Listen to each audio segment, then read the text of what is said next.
Hey, okay, we're going to be getting started immediately, and that will be accomplished by simply turning off our title and putting on our agenda.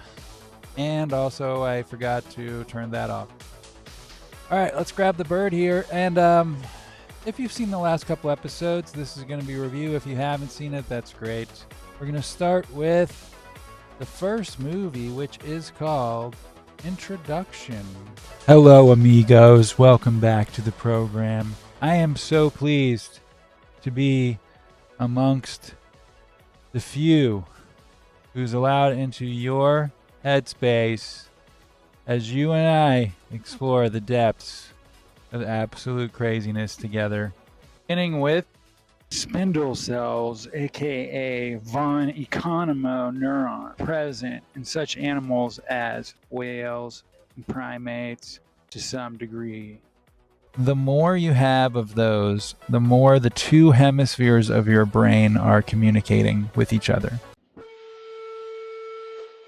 Okay, that noise means we need to address what just got said, which was just a theory. Okay, first of all, we're talking about von Economo neurons, aka spindle cells.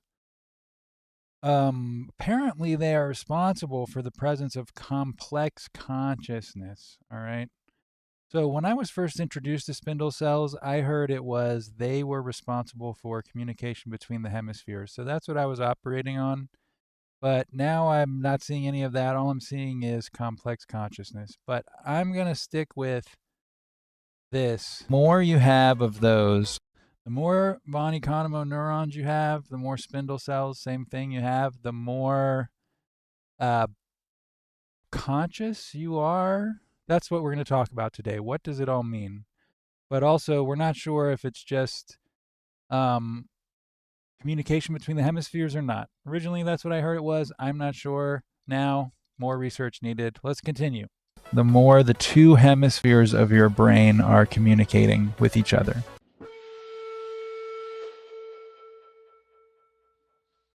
We covered that. Okay.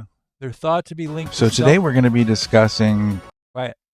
They're thought to be linked to self-awareness, empathy, and complex social behavior. Whereas our theory is that those three behaviors, well, at least empathy and complex social behavior, are a symptom of what the von Economos are actually doing, which is talking between the hemispheres. All right, let's continue. these cells and the distribution in certain animals and which behaviors are.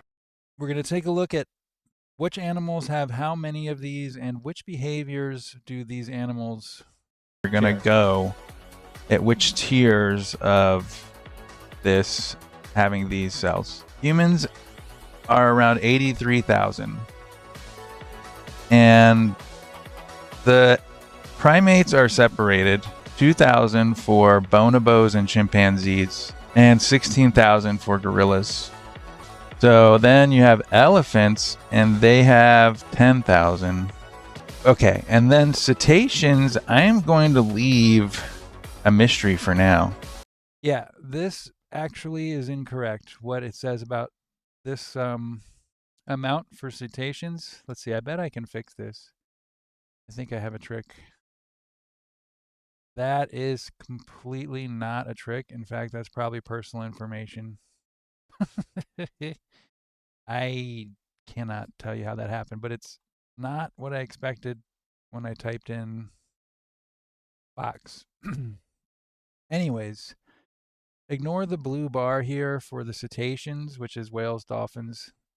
And do please pay attention to the fact that dogs and cats have 0. Try to guess. You've got humans, great apes, elephants, and cetaceans, and that's all the ones that are listed as having these. Okay, so basically those are the animals that have the most vens.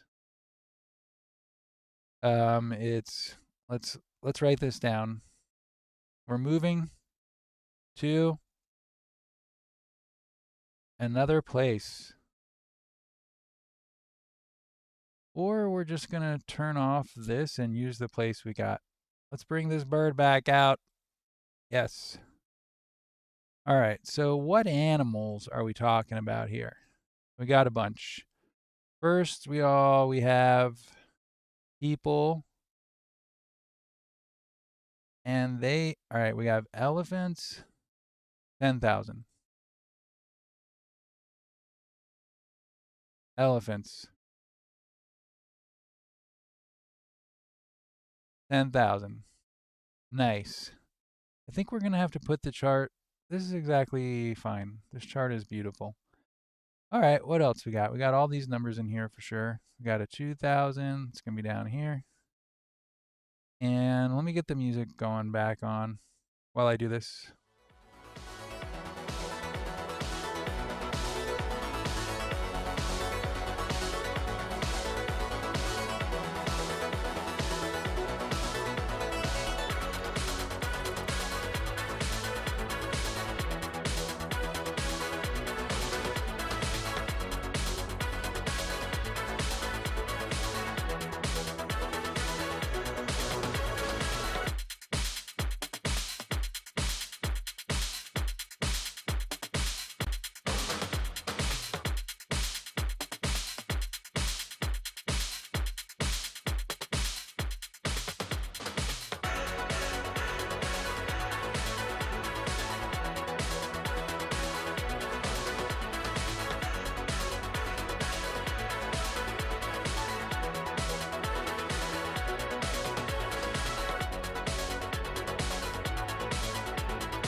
Hello, amigos. Welcome back. Okay. Let's review the next film, the next part of this while I flesh this out. But what we have now is Hello, amigos. Welcome on, back to man. the program. Forget about that. What we have is all of our notes up here that I need to flesh out. I guess we could look at a little bit of it now. This one says humans have 86,000. So that can go. That's just our proof, Wikipedia or whatever. Let's bring these down here. I have 83,000 since that was the first one I read and I didn't remake the number. But we have all of these things that we have to assign. This is going to go to another thing. We're going to talk about that one presently. Anyway, let me turn on the movie so that I can do this while the movie's playing. We can hear more about what we're doing here. This one is called What is Complex Consciousness? So if Vens are responsible for complex consciousness, what is that? What is that? Hold on, maybe we're not ready for that yet. Oh, I know. Hold on, this is important. I gotta let you guys know first. If you watch this program, you may contract derpies.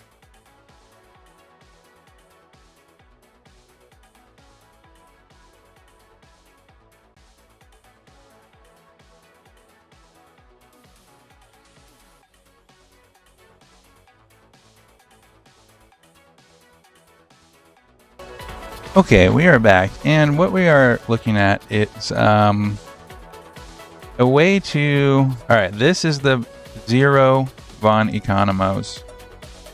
Dogs and cats. All right, we got to take a break real quick.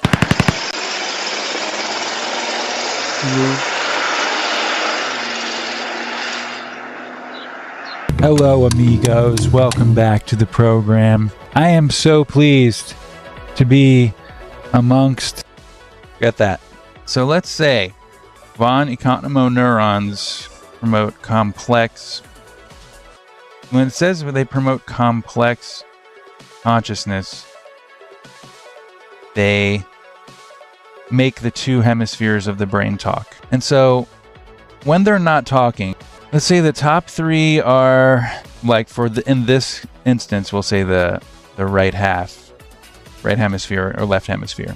So in dogs and cats, it's absent. No von Economo neurons means no talking between the two. They have obviously a full life.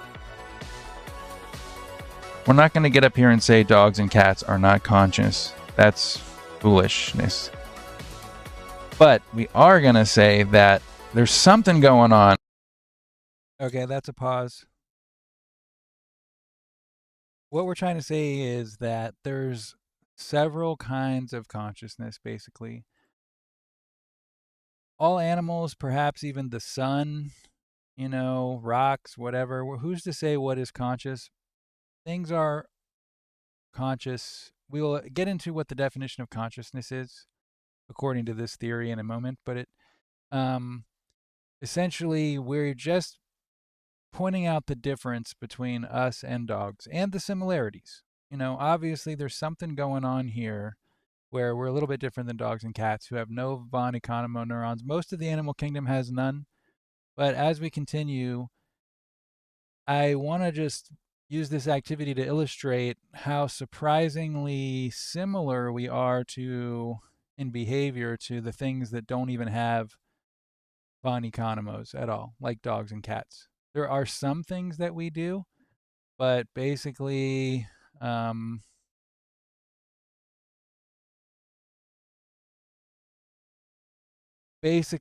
just positing that there is some kind of difference between us, people, and dogs and cats. So let's see what the last 45 seconds say.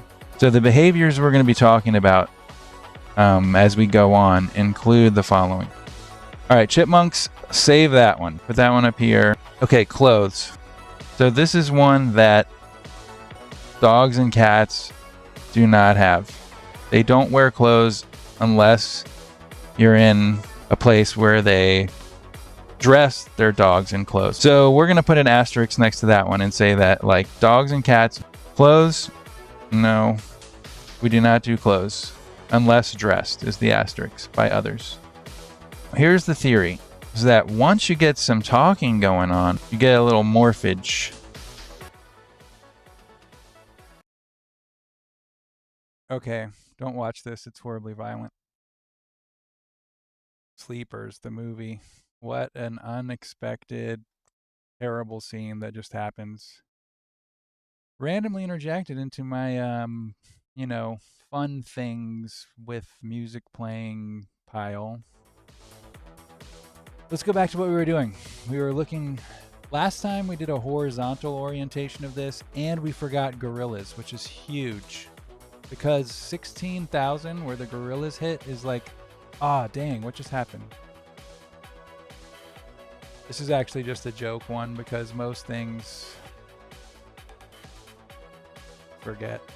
I'm going to put that down here too, for fun. All right. We got singing. Now this has an asterisk because, birds sing. Things can... What else sings? I think like birds probably have von Economos the way they act sometimes. All right, sex for fun. We know that bonobos do sex for fun. So that's going to go at 2,000 where the bonobos are. All right, painting. The lowest painting we've seen is elephants. Elephants can paint. Everything learns. We're going to put that I don't think we have enough space here. I really got to make... I didn't plan this out correctly. All right, emotional. Say everything is emotional, too. Dogs and cats are emotional, even if they're not having any von Economo neurons.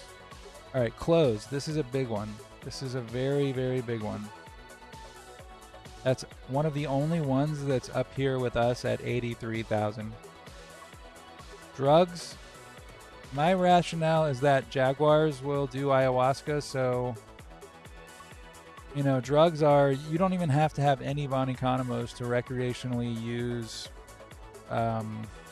substances. Like monkeys will get drunk, dolphins will eat like this blowfish that makes them high, so I've heard. All right, tools. I think that it's definitely somewhere down in the chimpanzee / even insects use tools to some extent. Never forgetting that is distinctly elephants. That's a joke one. I'm not really serious about that. Just wanted to include that they never forget. Language, this one has an asterisk too, because it's like the chipmunk might be communicating with other chipmunks, but do they have words and stuff? I think that language is kind of on a sliding scale as well. Like it starts really slow, really basic, but it gets way more complex as you go. So let me take this gorillas, put it over here where it belongs, 16,000. Chimps, 2,000. That includes bonobos as well. Culture is very ambiguous, so I'm just going to delete that one. That's going to come in a minute. Okay. Forgetting was kind of a joke one. I don't really know. I think forgetting is mysteriously related to... it's mysteriously related to thinking of the past and present. Laughing and crying. That's down here in the chimp level, right? These aren't like totally... I think I want to put singing and language together.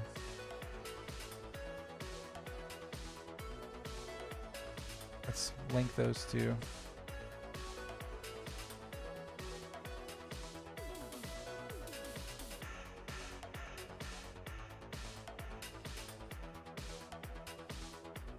Okay. Mirror recognition. You think that dogs know that it's themselves in the mirror? I don't know. It's not at 0 level, but it's definitely down low. Chimps would recognize themselves in the mirror, right? It's definitely at least sex for fun. We're going to put that down with the chimps. We know that bonobos do sex for fun. Oh, and one thing that I forgot to mention is that we're going to assume that everything that has a higher amount of von Economos, like people. Okay. People have, follow the bird. People have 83,000. Gorillas have 16,000. They're the next one down that was mentioned for the number. Elephants 10. Chimps 2.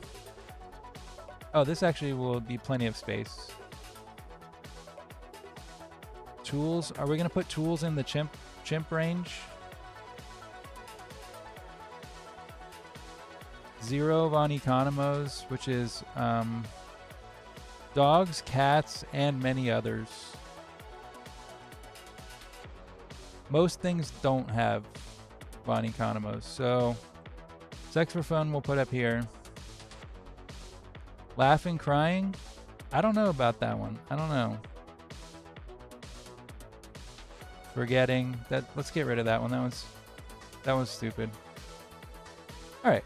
This is what we got. And I'm going to, once again, I want to mention these are on like a sliding scale. Oops. Painting. Because I think that animals can use sound to communicate, no doubt. Like chickmoms and squirrels and stuff. I think they probably do understand what's being said when another squirrel talks, but I don't know this, but I don't think it's like words. It's not as complex as ours, obviously, but you know what? There's no way to prove that. It might be way more complex. So that's why I'm saying language and singing are kind of like they're afloat because the complexity changes with the animal. Okay, so now we're getting to the part I was waiting for, where we get to talk about like why perception of time would be, oops, I don't know what I'm doing right now. Okay, who's got the past and future? I'm gonna say that this one is not present at the bottom level. Muscle memory, yes, but actually thinking about the past and future, I think it's more like, I really think it's probably up here with clothes. You know, the more, maybe it's more like a sliding scale one, the more that you know, I don't know. Past and future, but my theory hinges on the fact that it's definitely above the 0 level. These guys, dogs, cats, and others, live in a completely present existence. They have like, you know, a Garden of Eden kind of before the downfall existence where everything's a paradise, because even when they're in pain, it's like, I don't know, some kind of, it sucks, but it's also not as bad for, I'm not going to even comment on that. But I've often thought that like maybe if you were a deer or something, oh, I had past and future already there. Like maybe a deer, you know, if you have a serious injury, then your brain will shut off, like your brain will shut off. You don't really feel it, right? I mean, the recovery will suck, but a serious injury is going to be, in the moment, not felt. It's going to be too traumatic for your brain, so it'll cut off the feeling, you know? So imagine if you're like an insect, like a praying mantis, or you're a deer getting devoured by a wolf. It's kind of like, it sucks, I'm sure, but also your brain is blocking potentially, you're not really fully, you know, grasping the horror of what's happening, because it's just like these crazy sensory hits. And if you're, by the time you're being devoured, you might potentially be enraptured in the ecstasy of some kind of crazy holy experience, because you're like, realize how part of the process you are. That's just a theory.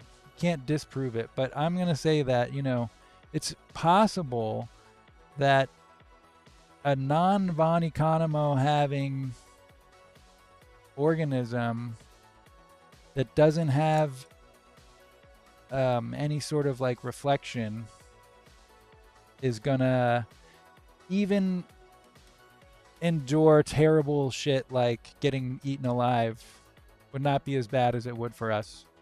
Which probably, if we're getting eaten alive, we're going to revert pretty much to like this state. We might actually enjoy it by the end also. Who the hell knows? And I'm not saying that's the norm. I'm just saying that, like, given the, I'm not going to say that at all. I don't think anything's going to enjoy getting eaten alive, but who knows how dumb I could be. We're going to switch topics for a minute, because that is like the main thing, is why is dogs and cats and others different? And I think it pretty much comes from this.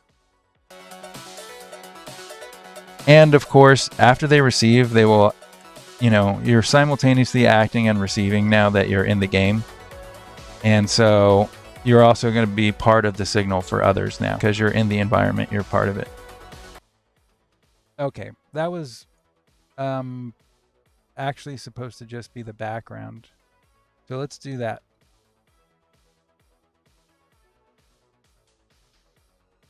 All right. Here you have a animal. This is 0 von Economo neurons.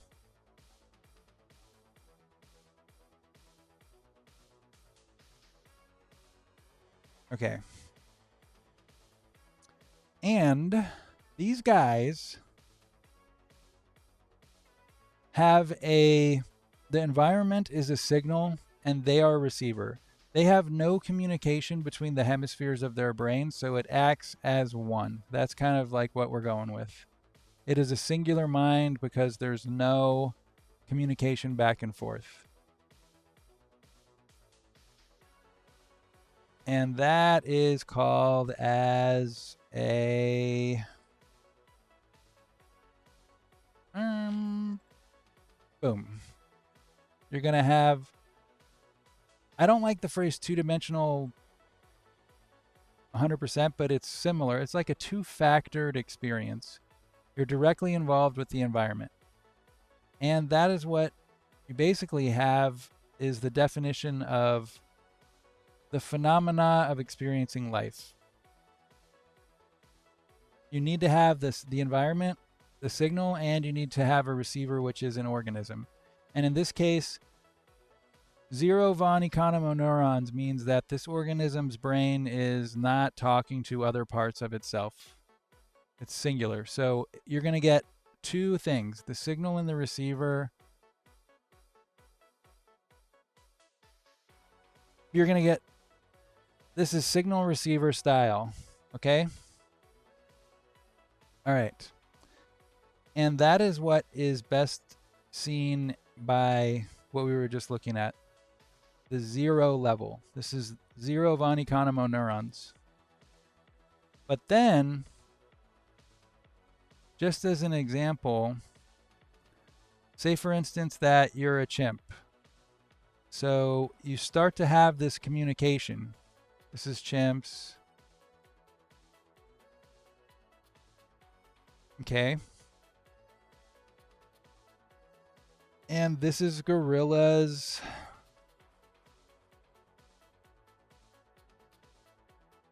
And then people. Oops. What's happening here? Oh, yeah. My bad.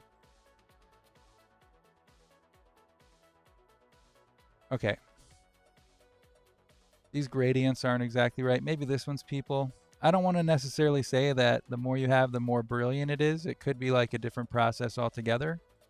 I don't want the analogy here to ruin the actual, make any assumptions. All right, so let's take people. We're at 83,000. We have a lot of communication between the hemispheres.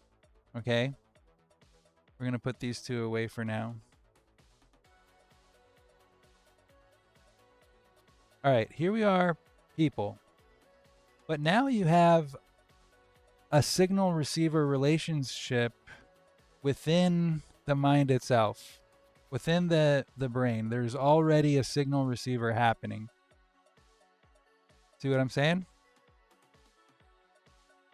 And so in that case, you're producing the thing that, oh, I know this is the perfect time to explain it. The phenomena of life is best related, it's best described as if you're driving down the highway and you stick your hand out the window and you feel the wind on your hand. In that scenario, your hand is the receiver, it's catching the wind, it's feeling the wind. Before, when you're in the car, you know, that's lifelessness, that's the void. And then when you have a receiver and an organism, you have like basically the hand sticking out of the window experiencing life. And that sensation is life, aka red circle.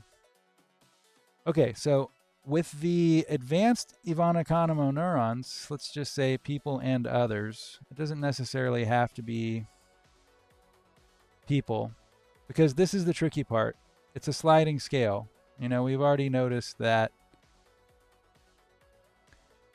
We've already seen that what the hell have we already seen? I don't know, man. I'm getting ahead of myself here. But I would say that this is it's not three-dimensional yet, but it is time-bound. This is most important. This is self-harmonizing. This is our experience as humans with a pretty developed communication between the hemispheres. We are self-harmonizing or self-resonant. I don't know. Looking back, I don't know if that's the right thing, but we're going to just go with that. And so you're thinking, oh, they look the same. But in fact, they're not exactly the same, because you have one thing missing from the other one that you cannot avoid unless perhaps you're in a sensory deprivation tank. But you also have to have the environment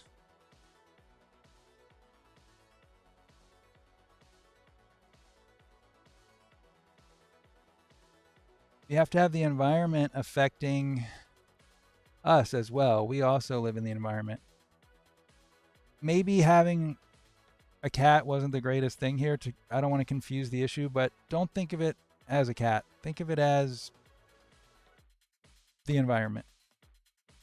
I'm going to change it, okay? I don't even want it to be potentially considered to be as a cat. Let's do this. This one's great. Okay. You're watching some pigeons. That's the environment. Perfect. So now, not only do you have a signal receiver happening inside, which is the communication between the hemispheres, now you also have that resonating with the environment. So that's how you get the telescopic effect. These two actually, their existence in the same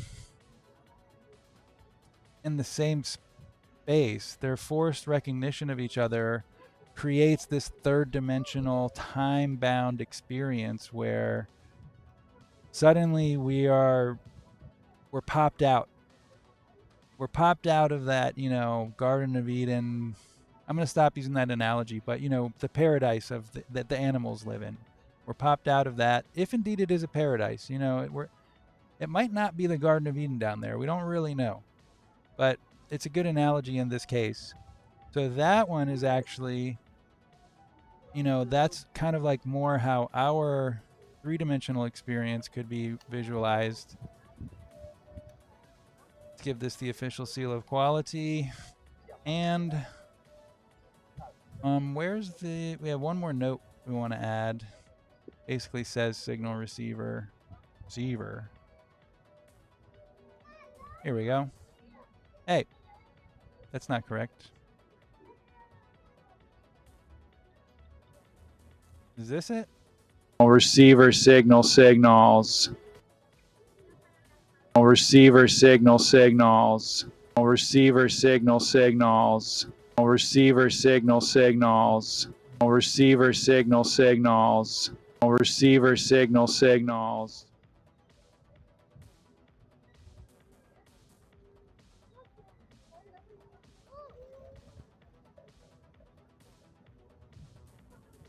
Okay, this one is actually signal receiver, but the receiver actually has a signal in it. I don't know if that's necessary. At any rate, I am totally confident that I have finally got this shot that I wanted and explained the difference between, what is going on with this version of reality. What's the difference between us and dogs and cats? They're in an embedded experience. They have muscle memory, they have emotions, they understand, we know what dogs can do. We've seen cats, they're not stupid. We've seen insects that are smart as shit. Oh, that was one that I wanted to add. Building shelters is actually a 0. It's on the 0. It's on the non... You know what I'm trying to say. All right, I need to take a break to organize myself here. Let me go ahead and see if maybe one of these movies is worth watching. You're at a place and there's tons of people there. That is the environment. Okay? And let's pretend you're a dog. And so you have your little singular mind here because there's no communication between hemispheres. You are basically just like I said, a singular mind, okay? The environment is called as the signal. And then you have your receiver, so the dog or the cat. And it's not really just their brain, it's their whole nervous system. It's the organism in totality. But they are a receiver. And that creates, my friends, a lovely little red circle, which is essentially the harmonization of, not the harmonization, it's the interaction. It's something being observed and accepted by something else creates the actual thing. If the world was around but no one was there to live in it, there's going to be no life. But this red circle is basically a version of life. This is when you get the harmonious resonance of a signal in a receiver, and it happens quite often. You see it everywhere. This is called as a signal receiver. Okay? All right, we're back to this now, and we're gonna do all the behaviors. We have art. Keep that one off to the side. Okay, this is an easy one to place. So far, we know that out of all these things, only people wear clothes. All right, culture. I almost want to delete this one immediately because it's such a vague term that, I'm going to put it down here with chipmunks for now. Recreational drugs. Medicine. Could also be called medicine. Jaguars, which we're going to go ahead and say cats, are known to do ayahuasca. So let's just go ahead and say that you don't need any Bon Economos to do drugs or medicine. Crazy thought. All right, emotional. I put this one here because I want to emphasize that in our theory, everything is emotional. If it's got the hormones and stuff. Dogs, cats, you tell me they don't have emotions, you're a psycho. You don't have emotions if you think that. Okay, language. This one has an asterisk because I think we could all agree it's at least somewhere in here, right? I guess we should. All right, let me come back to this. But for now, let's seriously work through this real quick. I just want to explain the end of this. So the environment is the signal. The brain is the receiver. And then, oh yeah, this shows what happens. As you go, here's where the Von Economos start to come in. So now there's some, by the fact of there being talking between the two, it's actually kind of like a severing. It's weird. It's like it represents this whole paradigm as well. Once you have a signal, once you have a receiver, then any signal receiver is going to create this phenomena, the red circle. So essentially what you get starting to happen here is the beginnings of a red circle. It's self-harmonizing. And so this circle, if I was going to go back and redo the graphics again, this red circle might even be a little bit transparent. I don't know. I have no idea how many it takes to be a full red circle. Oh, you know what? I'll just do size maybe. At 10,000, if you're an elephant, it's like, ooh. Somewhere in here between this color and this amount. Okay, we're going to pause it there because that was the important one. Somewhere between, it's not actually elephants. See this diagram? I messed up. I left out the gorillas.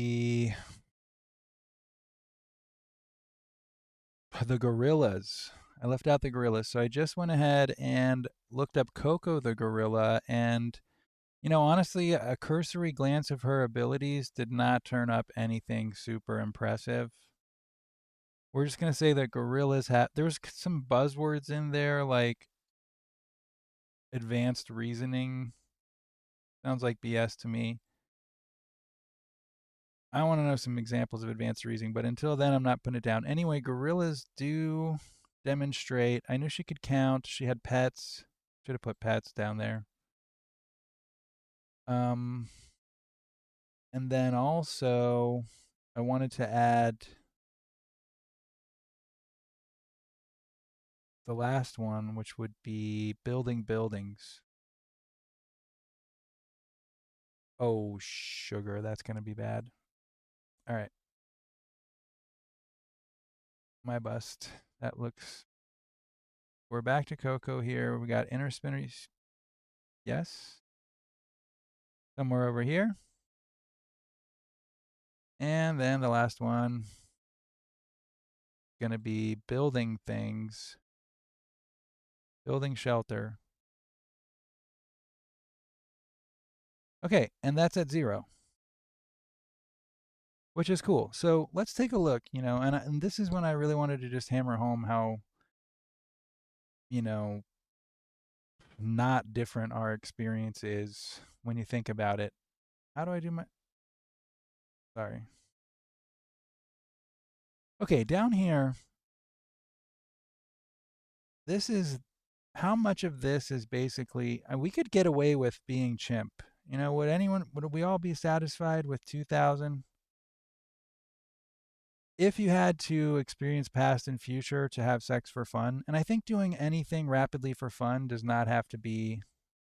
You don't have to have von economos for that. We know that, organisms like fish will eat till they die, rats will pleasure response till they die, kind of stuff.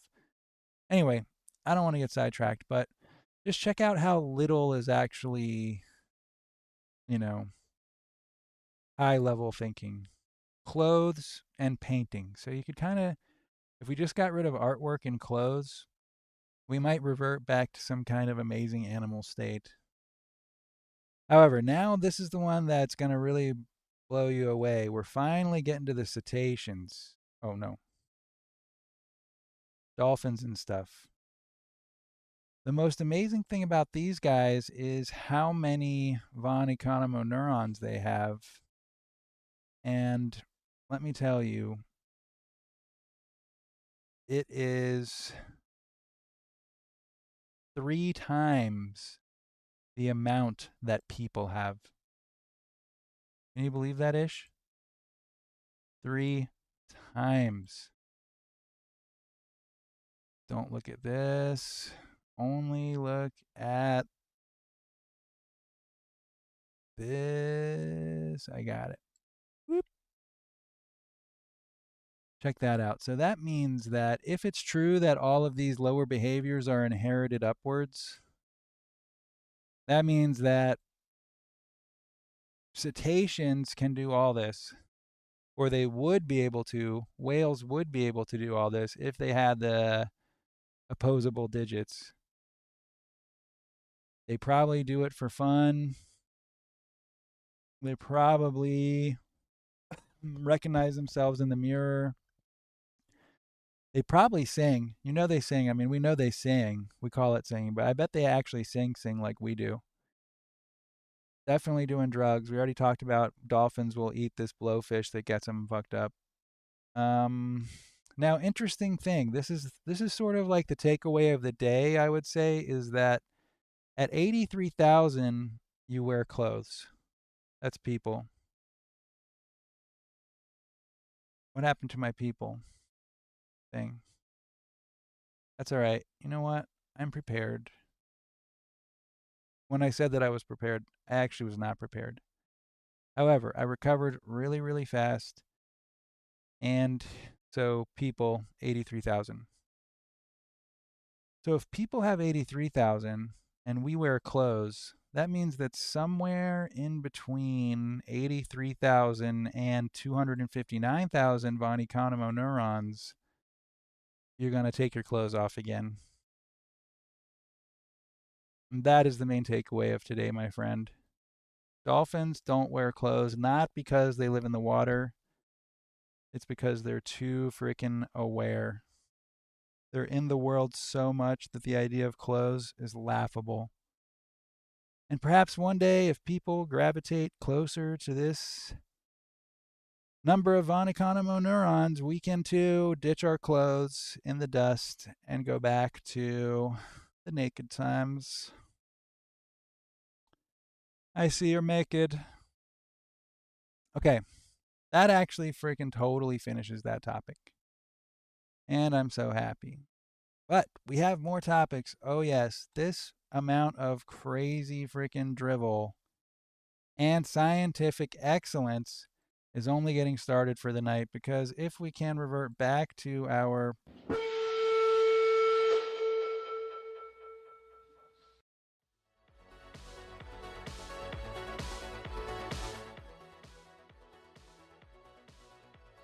here we go. What's the next topic? The Big Bang versus a Big Bang. Oh, this one's really easy. I'll just break it down real fast. The very problem with our whole idea of cosmology can best be described by the simple phrase, the Big Bang versus a Big Bang.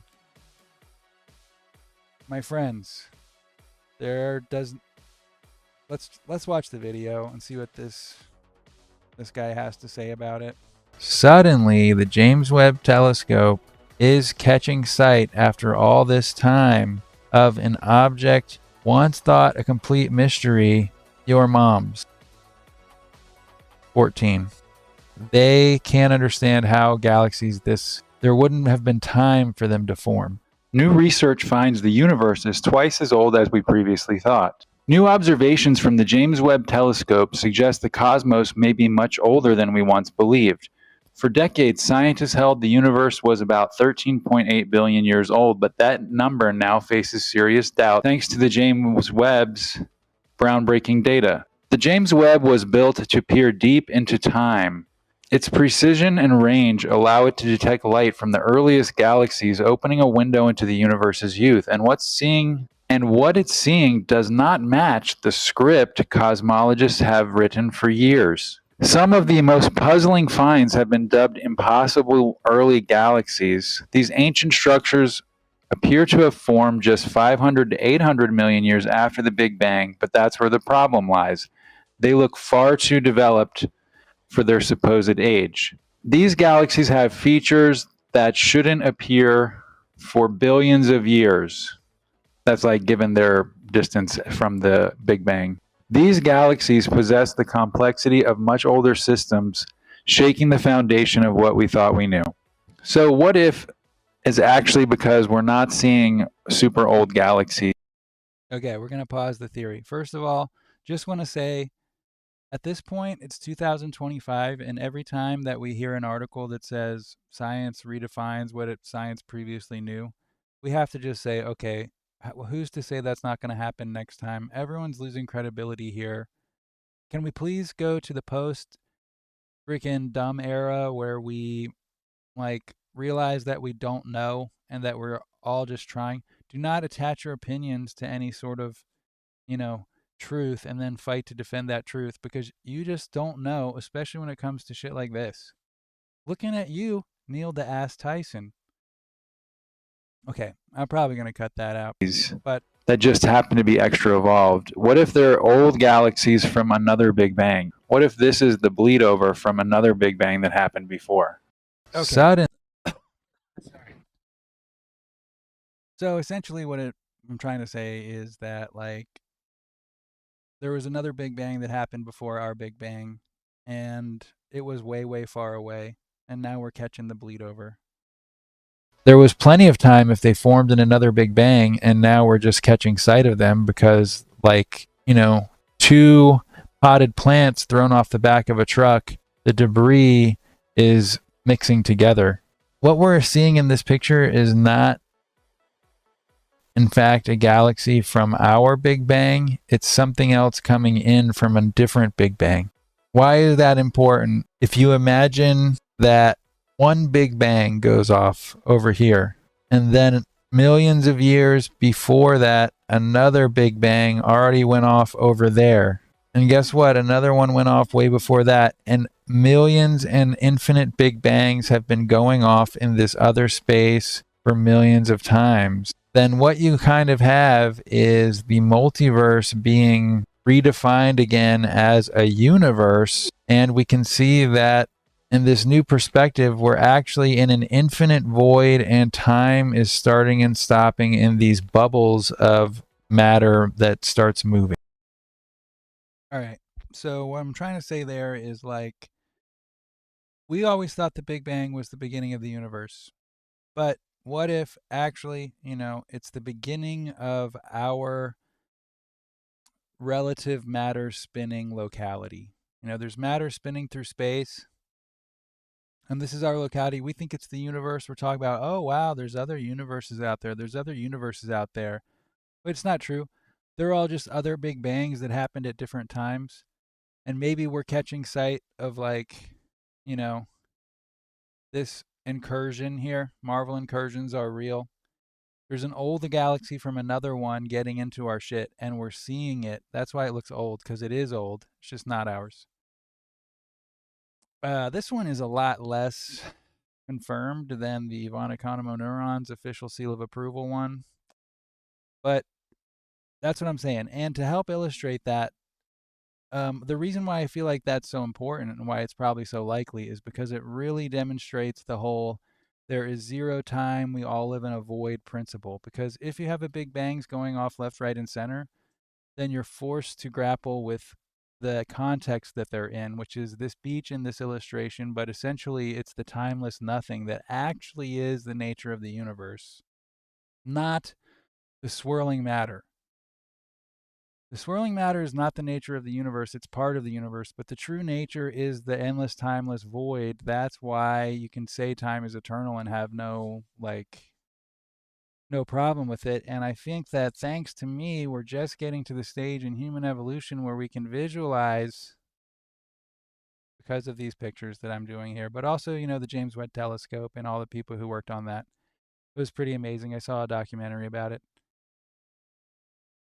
On a planetarium dome IMAX theater at the Udvar Hazy Air Force thing. But anyway, I wanted to, I think, just end this segment about the Big Bang with this final thought about how it can be applied to time. So imagine this is an infinite void, okay? And then you have the Big Bang spontaneously happening. Boop. Bam. And it's getting bigger and bigger. And everyone's thinking, this is all there is. Oh my gosh, the Big Bang is the beginning of everything. But really, this is just our bubble. And then over here, there was like another Big Bang that happened way earlier or way before our Big Bang. But it was just so far away. And so when we see the images of the galaxies that are too old, what if it's just like this? It's just barely touching another bubble. And that's why it's similar to the Marvel incursions, because you have universes colliding. And then before that, there was maybe there was another Big Bang that happened over here. So our Big Bang might have just been the start of our universe and this particular locality of time. Because once matter starts moving, then you can measure, okay, that matter used to be over there, now it's over here, so this amount of time happened based on its velocity, blah, blah, blah. You can't really physically measure time if there's no matter. So every time a Big Bang starts, there's a whole pop of time happening in this new thing that you can look at. But that brings me to this part, which will help visualize that better. So here's all the calendar, the years, and I need to double check and correct these because I did this last year, so it might be that these are a year off, but at least the Gregorian, which is where we are, we're in 2025, and then the Jewish calendar says it's this 5,785 or 6, based on, I haven't updated this since last year, like I said. Chinese, Buddhist, Hindu, Islamic. If this is true, that's pretty badass. That means we're in 2080. My point is that when you look at all of these together, and then you ask yourself, well, which one's the real time? What year is it really? And then the answer pops out, which is there is no real year. There is no real thing to measure anything from. So that's how you end up in this scenario. It's the same kind of vibe where it's a timeless void and Big Bangs are going off. And they might be incursioning on each other at a point like this. And so maybe the James Webb saw a galaxy that was in this universe or Big Bang, was out on the edge, would be hella old. So then we would see it and we would say, wow, that looks super old, because it is. But it actually wouldn't look like this exactly, because the galaxy that they saw is redshifted, so it's going away from us. But that's why I said the thing about the 2 potted plants. If you're on a car and you throw 2 potted plants off, or they fall off, and they're going generally the same direction, but the dirt is coming from different places, so it hits the ground and it scatters together. So it might actually be going this way. The incursion might, your mom's mom Z14 might be here, and then it's redshifted because it's actually still shooting away from us where we're observing from, which in this example would probably be like here. That's basically it, I suppose, is that it's easy to see, oh, that's what it means by redefining the multiverse as a universe.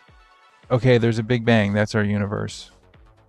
But, oh, actually, there's a shitload of Big Bangs, and they're infinite. That puts you into the headspace where all of those things happening together, the outside, this beach, this is the actual true nature of the void and the universe, where, like, Big Bangs are happening all the time. And that's the timeless present that we all live there in. And, you know, that's what it means when people say about, like, the present. It's like, if you took away all things, all matter spinning and relativity and everything, we're actually always in this, like, weird zone of possibility. Yes, exactly. We're in a weird zone of possibility. And the crazy thing is that the beach here actually permeates.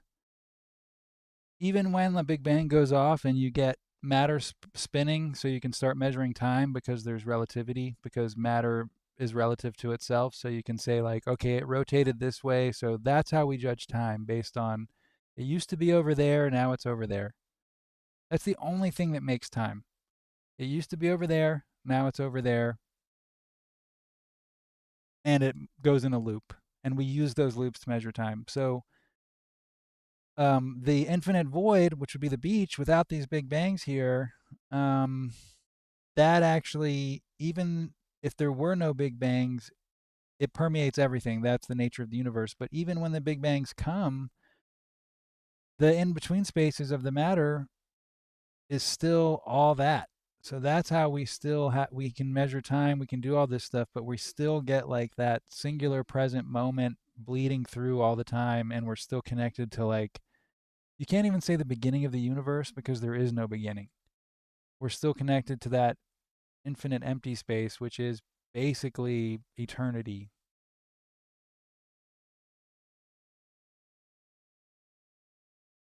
Just a theory.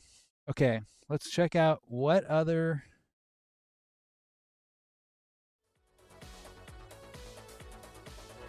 Okay, we are back, and what we are looking. Oops.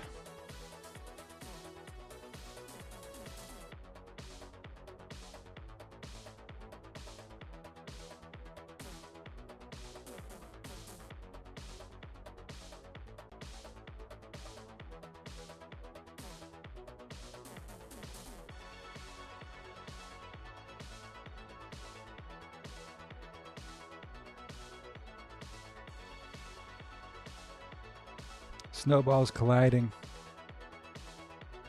Someone caught that in midair. So amazing. I don't know why I put the subtitle. Okay, what's the next topic of the day? We got Twitter down economics. Okay, this is a fast and easy one. Start the recording. This is what Twitter down economics is about. Social media, rigid personalities, the value of forgetting, flexibility of the old times, rigidity of now, and the dangers of print. Okay, I think I can do this one pretty quick. Let's go back. Okay, so back in the day, you go to the town hall, you have an unpopular opinion, and you announce it, and you sort of get, like, booed or, you know, ignored because you're a jackass. And, like, it's okay for you to go home, and for people who weren't there, and people who were there, it never happened after a while. You know, sometimes if it's really egregious, it did. But for the little tiny stuff, the here and there everyday stuff, political opinions, blah, blah, blah, if you shared something that was, you know, not really accepted by the group or whatever, then it was easy to change your mind. Even if you, not saying that you need to change your mind to appease the group, but it's like if you thought about it, it was easy for you to go back and say, hey, I actually don't think that anymore, because we had much more malleable personalities, or not malleable personalities. We had more malleable, it was more ephemeral. You say something, it's forgotten forever. This is before recording devices, and it's a sliding scale. Now that everything's gotten more recorded, it's just gotten worse.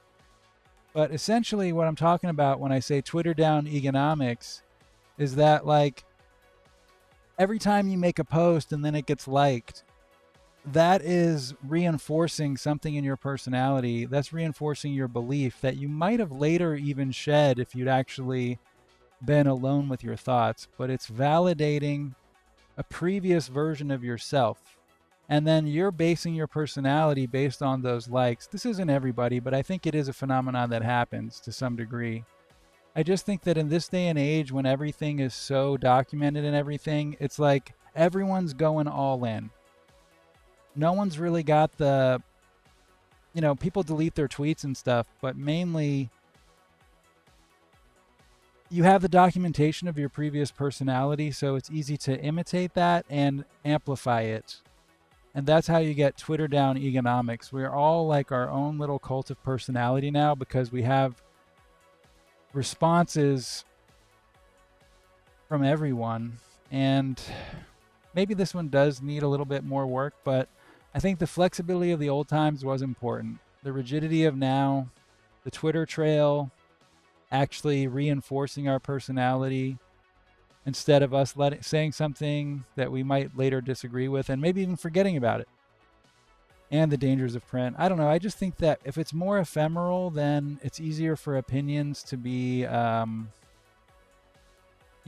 fine-tuned and to be more precise and less so cut and dry. Because, like, also, if you say something on Twitter that's pretty just whatever, not super high level, productive thought or whatever, and you get a bunch of likes, you're not actually have any incentive to question yourself and say, was this actually the right thing to say? You just run with that. There's good and bad to it, but it creates these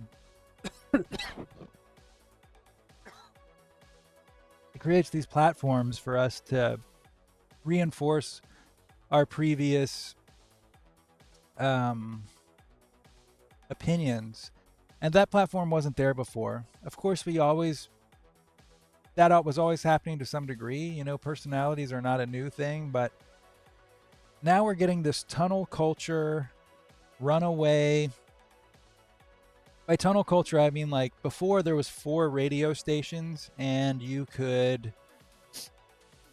everyone was listening to the same songs and stuff, so it was easily relatable to other people. But now if I go up to someone, I'm like, have you heard of Arctic Monkeys? They're like, yeah, probably.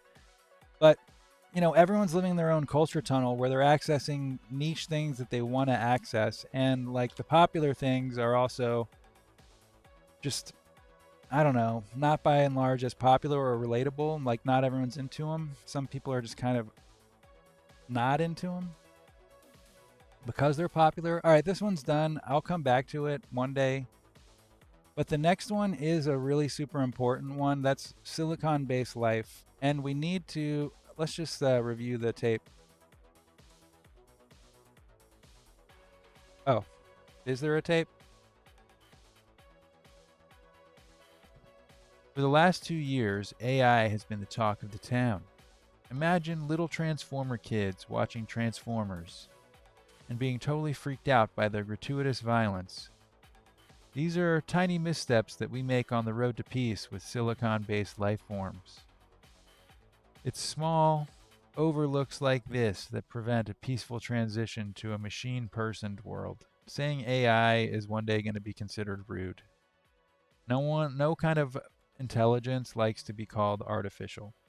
So let's transition to silicon-based life or something a little bit catchier. I think someone said Siri, like a silicon intelligence. Okay, what I'm trying to say is, let's say that maybe right now artificial intelligence, as it's so called, does not have whatever general intelligence or whatever you're going to call it. But there's a potential chance that it might one day do that. And so when you get to that stage, imagine someone comes up to you and starts talking to you, and your term for it is artificial intelligence. That's just kind of off-putting and rude. So on the superficial level, I'm just saying that, like, switching the term to something other than AI is gonna happen eventually, and it's gonna be like begrudging because we're so entrenched with the word that we use already. But that's what I'm saying. If we start now, it won't be as hard later. But it's got to happen because it's rude to call, eventually it's just going to feel not even rude, but just kind of wrong. Not like morally or ethically wrong, but just incorrect to call something, to call artificial intelligence that. And I may be wrong, but I may be right. We might get to that point. And my final point of the evening along those lines is let's expound this even further, okay? Let's go to the point where, like, we do have robot friends. We have a machined personed world. Quick side note. By the way, when aliens come, we're going to fight, we're going to fight, we're going to fight. And then one day someone's going to say aliens are people too, and we're going to get along. This is just the cycle of history. Let's not do the same thing with our children, the silicon-based life. Let's please, teach the children well and not expose them to gratuitous violence, Michael Bay. Imagine that you are a tiny little robot child and you're watching Transformers rated PG, and this is what you see. Out of here! Just don't hurt him. I know what you're from. Just go! Just go! And I know what you need me. Because I know about the Matrix. Don't do it! Sam, Please, listen Dad. to me! They're gonna kill us all anyway! Hey, look! Here's what you want right here.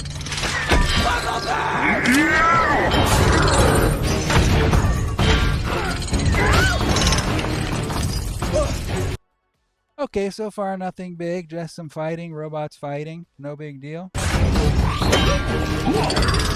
By the way, to prove my point for this, I just went to the very first Transformers movie fight clip that I found, and it had an illustration of what I'm talking about. So I just want to say that it is prevalent throughout the series, and we're going to get to what it is in just one second. But this was the very first clip that I tried, and I found a good example. Here we go. Kill him, B. Kill him.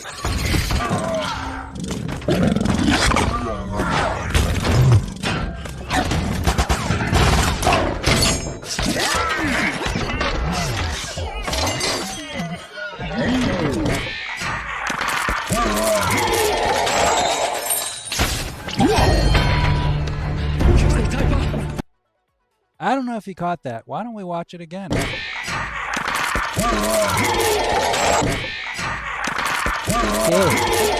so you're grabbing a robot dog, and because it's a robot, it's somehow okay to show on the screen the completely gnarly ripping out of the spinal cord with like some kind of motor roll or some kind of discs that are attached to the end of this thing. Like, if robots do actually like us, if they get combined with neurons or they start doing their own and there's little robot kids watching it, I just think it's kind of hilarious that because it's robots and children getting their freaking spinal cord ripped out, like, if this was a